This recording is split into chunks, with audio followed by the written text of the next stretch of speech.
जब भी पश्चिम बंगाल की पॉलिटिक्स में कांग्रेस पार्टी के नेताओं का जिक्र होता है, फेहरिस्त बनती है, तो उसमें इमरान विक्टर का नाम ऊपर से टॉप 3 में रहता है। आपने इन्हें 3 बार एमएलए बनाया है, लेकिन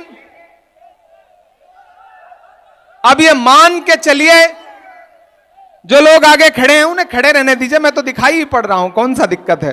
मैं नरेंद्र मोदी थोड़ी हूं कि गायब हो जाऊंगा, मैं खड़ा हूं आपके सामने, आप परेशान ना हो।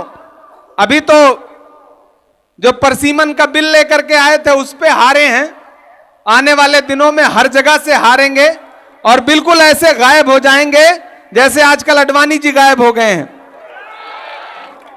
और यहां आकर के जो मुझे सबसे खुशी मिलती है वो ये भी मिलती है कि जितनी तादाद में नौजवान साथी बुजुर्ग यहां पे होते हैं, उतनी ही तादाद में यहां माएं बहनें भी इकट्ठा रहती हैं। यह बताता है कि इमरान विक्टर के प्रति इनके लिए चाकुलिया की आवाम में बड़ा प्यार है। न हम सफर न किसी हम नशी से निकलेगा, न हम सफर न किसी हम नशी से निकलेगा, हमारे पांव का कांटा हम ही से निकलेगा, और वतन की रेत हमें एड़ियां रगड़ने दे, हमें यकीन है पानी यहीं से निकलेगा। मुझे याद है 2024 में उस तरफ स्टेज था और सामने हजारों हजार की तादाद में आप लोग इकट्ठा थे।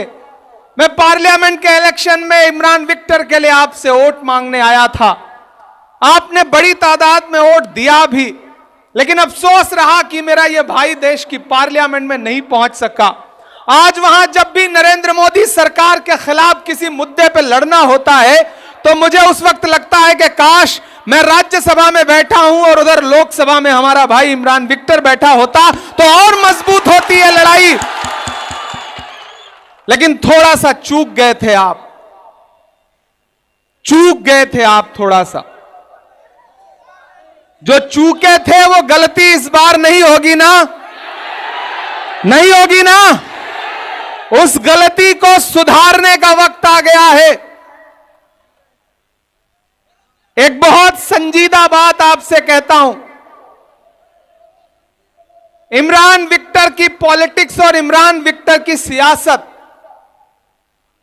आपके लिए इमरान घर का बेटा है, भाई है, लेकिन आप यकीन जानिए कि इमरान के लिए आवाम की जो मोहब्बत है उसकी गूंज दिल्ली तक सुनाई पड़ती है, दिल्ली के गलियारों तक सुनाई पड़ती है।